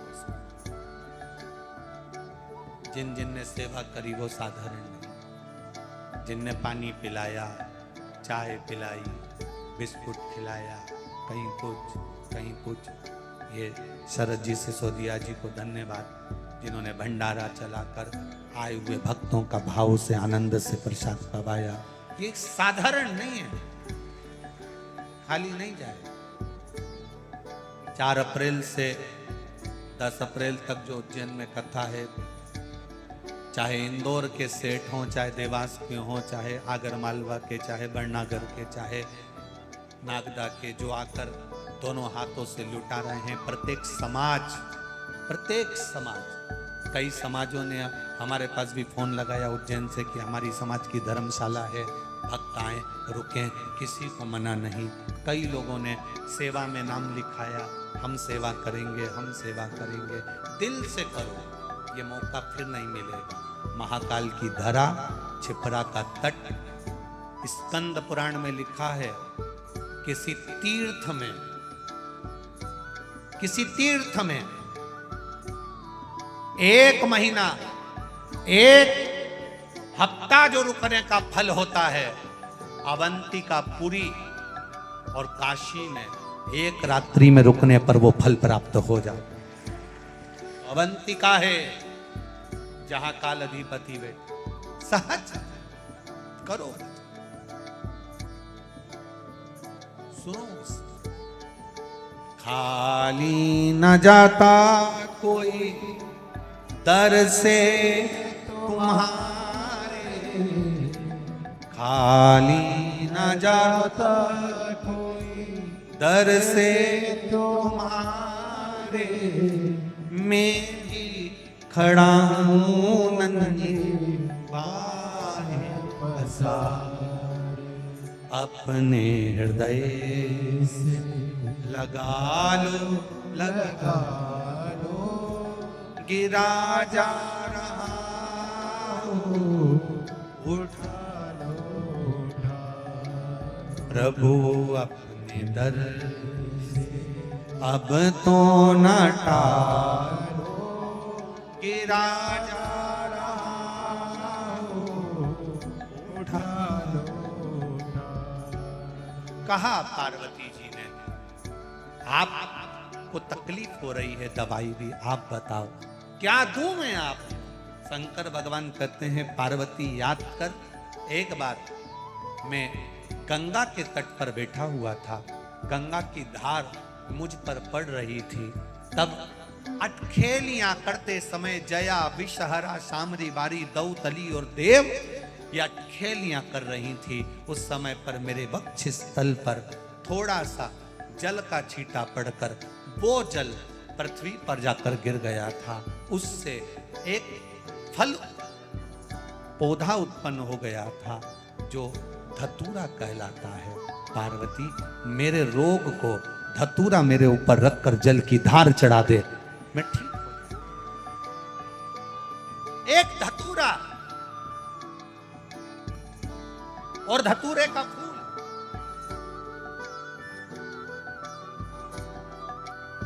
कांटे वाले धतूरा और उसमें लगने वाला एक पुष्प। आस्था चैनल पर आप लोग देख रहे होंगे धतूरे के फूल का दर्शन। धतूरा और धतूरे का पुष्प, छोटा सा पौधा है, ज्यादा बड़ा नहीं है, कांटा लग रहा है, धतूरा लग रहा है, और उसमें भी साधारण धतूरा नहीं, जिस धतूरे के नीचे की डंडी लाल कलर की होती है, अगर वो सोमवार की अष्टमी को देवाधिदेव महादेव को समर्पित करी जाती है तो उसके घर में कभी संपदा की कमी नहीं होती है। वो धतूरा साधारण नहीं है। धतूरे में भी लाल डंडी, जैसे धतूरा गोल होता है उसके नीचे छोटी सी डंडी, देखा है आप लोगों ने? अरे देखी कि नहीं देखी बोलो? धतूरा देखा है ना? धतूरे के अंदर एक नीचे छोटी सी डंडी होती है, जब तोड़ोगे तो वो डंडी का कलर अगर लाल है, वो डंडी का कलर अगर लाल है, और कभी हम तो कहेंगे जैसे बड़ी बीमारी जिसको हो जाती है, लीवर, किडनी, कैंसर आदि का आदि बड़ी बीमारियों से जो जूझ रहा होता है, प्रयास करो, प्रयास महामृत्युंजय का जाप कर कर, महामृत्युंजय का स्मरण कर कर, एक लाल डंडी का धतूरा प्रयास करना, एक धतूरा मिल जाए या 5 धतूरे मिल जाए किसी भी एकांतेश्वर महादेव पर, जो शिव मंदिर एकांत में हो, जहाँ कोई जाता आता नहीं हो। वैसे तो अब बहुत मुश्किल है कि ऐसा मंदिर मिल जाए जहाँ कोई जाता आता नहीं हो। पहले की बात दूसरी है, अब बात दूसरी है। फिर भी कहीं आप रोड पे से निकल रहे हो, एकांतेश्वर महादेव अगर आपका दिख जाए, बहुत बीमारियों से ग्रसित हो, तो भी महामृत्युंजय जाप का स्मरण कर कर या किसी विद्वत ब्राह्मण जन से महामृत्युंजय मंत्र का जाप कराकर या भगवान शिव के मंत्र का जाप स्वयं कर कर वो भी ना बने तो पंचाक्षर मंत्र नमः शिवाय, षडाक्षर मंत्र ओम नमः शिवाय या श्री शिवाय नमस्तुभ्यम जप कर वो लाल डंडी का धतूरा 5 एकांतेश्वर महादेव को आप समर्पित कर सकते।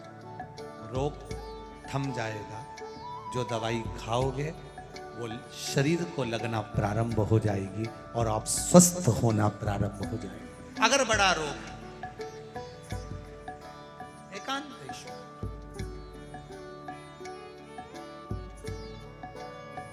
धतूरे का फूल, ये तो धतूरा के बात आ गई। अब धतूरे का जो फूल होता है,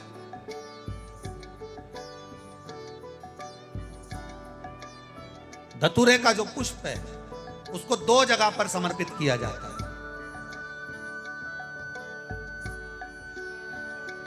2 जगह, एक धतूरे का पुष्प जहां भगवान शंकर का जल चढ़ाने जाते हो, पूजन करने जाते हो, स्मरण करने के लिए जाते हो, वहां अशोक सुंदरी वाली जगह पर धतूरे को फूल को समर्पित किया जाए। एक दूसरे नंबर का धतूरे का जो फूल होता है, 2 फूल जब हम समर्पित करने जा रहे हैं तो एक अशोक सुंदरी वाली जगह पर फूल का जो मुख होता है,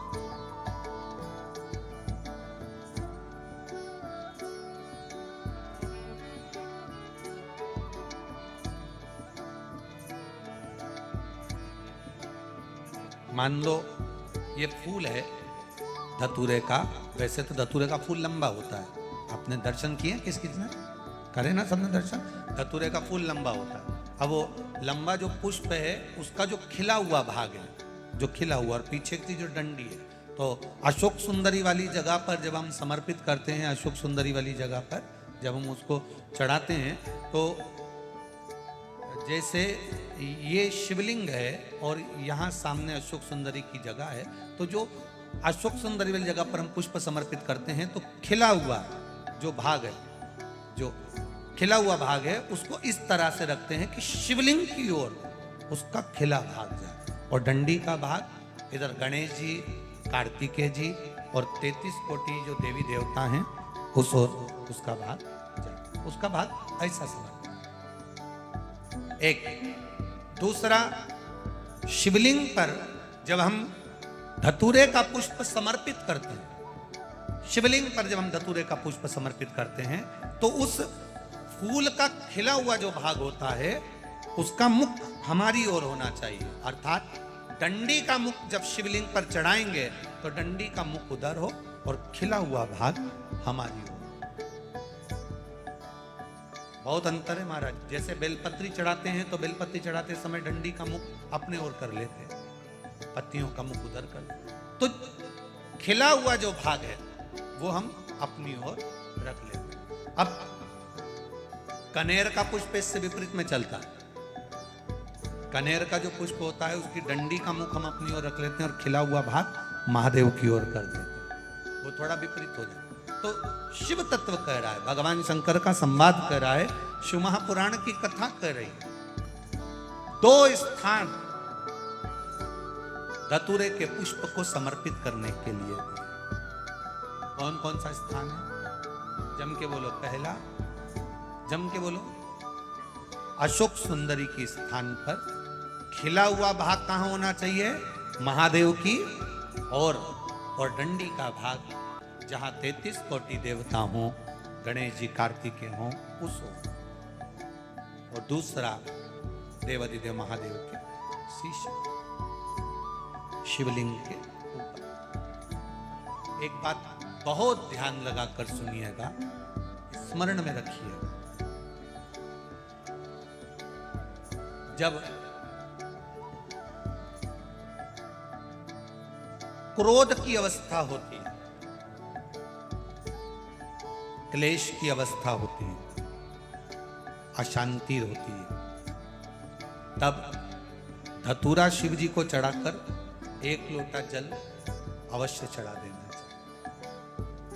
लगभग 20 से 25 मिनट लगते हैं, पर अगर हमने दिल से धतूरा चढ़ाया और 1 लोटा जल धीरे धीरे धीरे धीरे देवाधिदेव महादेव को समर्पित करना प्रारंभ करा, तो घर में से क्लेश, अशांति, क्रोध अपने आप धीरे धीरे शांत होना प्रारंभ हो जाता है। धतूरे में वो एक आनंद, धतूरे में वो एक सुख है, धतूरे में वो एक आनंद है।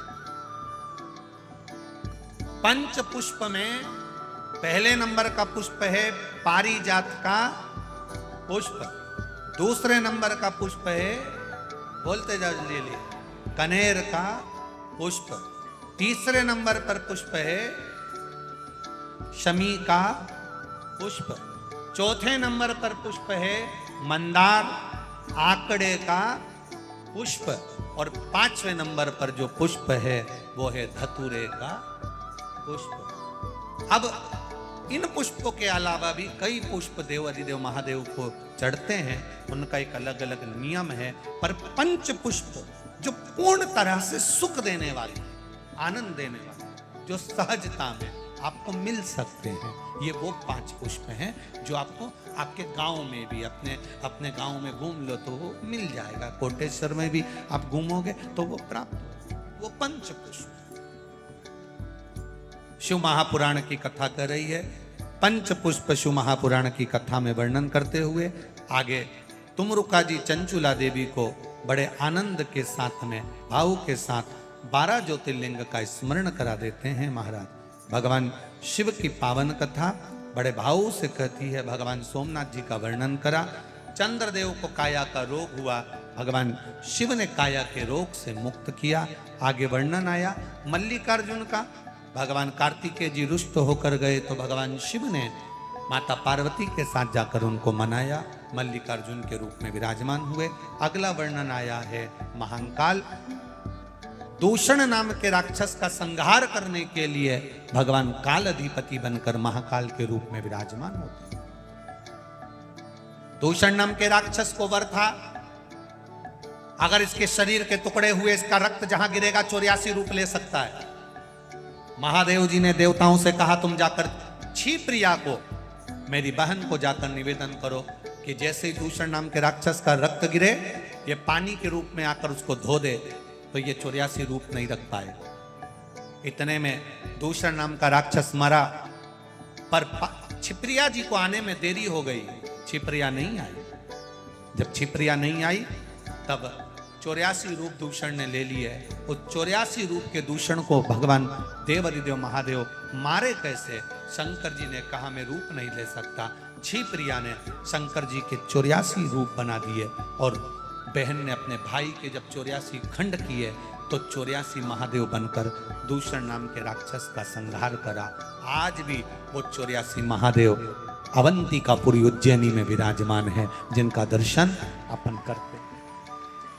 84 महादेव 84 लाख योनियों को काटने के लिए, 84 लाख योनियों को समाप्त करने के लिए, 184 से पार उतरने के लिए 84 महादेव का दर्शन किया जाता है, स्मरण किया है। महाराज अगला वर्णन आया ओंकारेश्वर, विंध्य नामक पर्वत ने भगवान शिव को यहां पर विराजमान किया। फिर वर्णन आया केदारनाथ, नर नारायण ने तप कर कर भगवान शिव को विराजमान किया। भीमाशंकर, कुंभकर्ण की धर्म पत्नी करकटी का पुत्र भीम, जिसने देवताओं के मंदिर तोड़े तो शिव जी ने आकर उसका संहार किया। भीमाशंकर के रूप में बाबा विराजमान हुए। अगला वर्णन आया है काशी विश्वनाथ, मनु शत्रुपा ने तप कर कर भगवान शिव को यहाँ विराजमान करा। गंगा मिलने के लिए आई, भगवान काशी विश्वनाथ जी के रूप में विराजित हुए। अगला वर्णन है त्र्यंबकेश्वर, गौतम बाबा पर गौ हत्या का दोष लगा, भगवान शंकर ने आकर गौतम बाबा से गौ हत्या के दोष को समाप्त किया। अगला वर्णन है वैद्यनाथ जी, रावण भगवान शिव को लेकर जा रहा था, भूमि पर शिवलिंग को रखा, उठा नहीं, बाबा वैद्यनाथ के रूप में विराजमान हो गए। अगला वर्णन है नागेश्वर दारुक नाम के राक्षस का संहार करने के लिए भगवान नागेश्वर के रूप में विराजमान। फिर वर्णन आया आगे रामेश्वरम, राम जी लंका पर चढ़ाई करते हुए भगवान राम स्वयं शिवलिंग की स्थापना कर लंका की ओर जाते हैं, विजय प्राप्त करते हैं, भगवान रामेश्वर के रूप में विराजमान होते हैं। अगला वर्णन है कृष्णेश्वर। सुधर्म नाम के ब्राह्मण की 2 धर्म पत्नियां थी, घोषमा और सुदेहा। सुदेहा के यहाँ संतान नहीं थी, घोषमा ने अपनी संतान सुदेहा को दे दी थी। सुदेहा ने उसको पाल पोस कर बड़ा करा। बहू को मालूम पड़ा मेरा असली सास तो घोषमा, सुदेहा को पूछना बंद कर दिया। क्रोध आ गया सुदेहा को, जब बेटा ही नहीं होगा तो बहू किस काम की। बेटे के तलवार से टुकड़े कर कर कपड़े में बांध कर तालाब में फेंकी है। घोषमा प्रत्येक सोमवार को शंकर भगवान के पार्थिव शिवलिंग का निर्माण कर कर पूजन करने जाती थी, विसर्जन करती। विसर्जन करने के लिए जब जा रही, मन में भाव आया बेटा बहुत दिन से नहीं देखा। 1 हफ्ते पहले मरा हुआ बेटा भगवान शिव की कृपा से घोषमा के पुत्र को जीवित किया। शिव जी का नाम कृष्णेश्वर महादेव पड़ गया। ऐसे 12 ज्योतिर्लिंग का चरित्र तुमरुका जी ने चंचुला देवी को श्रवण कराया है। चंचुला देवी ने बड़े भावों के साथ शिव जी का यह पावन चरित्र सुना तो बिंदु प्रेत योनि से मुक्त हो गई और बिंदु प्रेत योनि से मुक्त होकर बाबा देवादिदेव महादेव के चरणों में गया। चंचुला देवी जो बेधव्य हो गई थी, विधवा हो गई थी, वापिस अखंड सौभाग्य धारण कर कर अपने पति के लोक को चली जाती है। ऐसी चंचुला भाव से पहुंचती। भगवान शिव ने तुमरुका जी से पूछा, आपने सुंदर कथा का रसतत्व ग्रहण कराया, आपको क्या था? तुमरुका जी ने कहा, बस आपके मस्तक की बेलपत्र शिव पोथी को समर्पित कर दो। विराम दिवस की जो बेलपत्र रहे वो कुबेर का भंडार भरने वाली है। ये वर प्रदान देवादिदेव महादेव ने वर दिया। शिव महापुराण को मस्तक पे लिया। शिव जी कहते हैं, सुनो तुमरुका जी, ये पावन शिव महापुराण की कथा, मृत्यु लोक में संसार में जन्म लेने वाला मनुष्य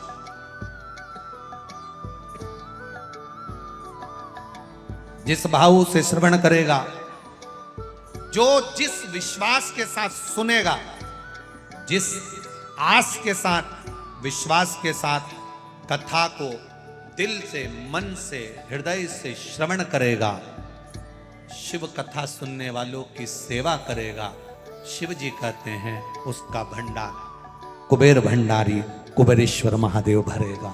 मैं स्वयं भरूं। शिव कह रहे हैं मैं स्वयं भंडार भरूं। ऐसी पावन शिव महापुराण की कथा जो रोग से रोगियों को मुक्त कर देती है, ना संतान को भी झोली भर संतान दे देती है, जिसको धन नहीं उसको धन दे देती है।